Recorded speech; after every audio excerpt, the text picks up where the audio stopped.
Hello, I'm Alexandra Ordolis, and I'm here today with Dr. Ted Wall, and we're speaking about some other basic chairing practices.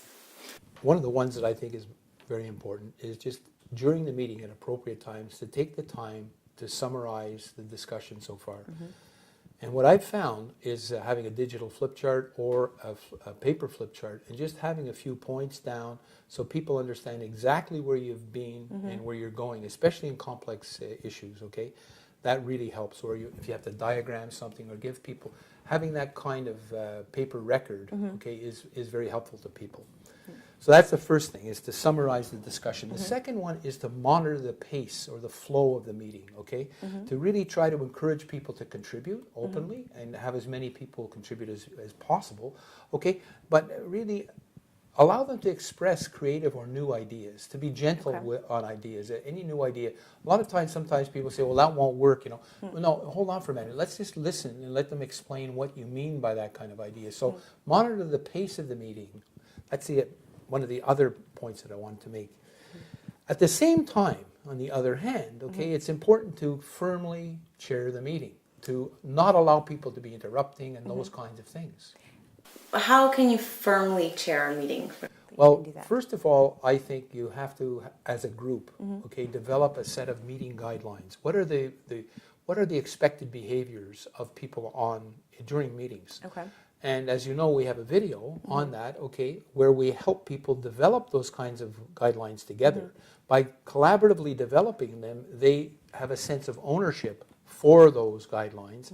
And the key thing is, once you have those collaboratively developed guidelines, the chairperson can then easily say, well, we agreed that we'd listen to each other, that we would be respectful, we wouldn't interrupt each other, we wouldn't have side conversations, all of those kinds of things. So that's what I mean by firmly chairing the meeting. It's really keeping the flow of the meeting going. Okay. The final one that I think is very important in terms of the pace of the meeting is the notion of knowing when to call a break. Okay. Sometimes it's for physical reasons. People have to have a coffee or have to use the washrooms, whatever, okay? Other times it's because of psychological tension in the room. And there is, a real feeling at it. And when that tension is at its height, sometimes it's best to just say, okay, people, let's take a little break and stop the meeting for a little while and come back to it a little later on. And what is a good length of time for a break? A lot depends on the situation and how emotional the situation is. You may want to say that we're not going to continue with the meeting, okay, in certain situations, especially if people were very, very aggressive or, it was the emotional intensity was too high. What I've found is a 10-minute break or a 15-minute break often allows people to calm down, and you can talk to a few people and you can talk to other colleagues to say, okay, let's make sure that we move the group along in an appropriate and more positive and pleasant kind of way.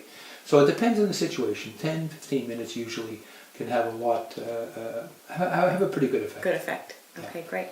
The final area I think that we need to talk about is the idea of how to close the meeting, okay, and how to set up a situation where people will follow up and really actually do what they said they were going to do in the meeting. One of the things I think is important is to be able to record some of those kinds of things in the minutes of the meeting. Okay. But I also found that one of the best systems that you can use is at the end of the meeting, ask each person, okay, what is it that you are going to do between now and the next meeting? And that really gets each person to think, okay, I have to do this. There has a tendency then to write it down either on a piece of paper or in some kind of digital device.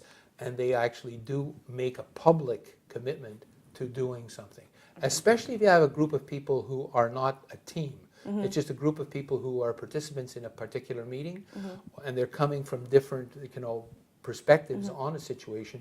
If they all have to contribute, and they have said that publicly, the chances are increased that they will actually do it, and you can follow up. Okay, that sounds great. Great.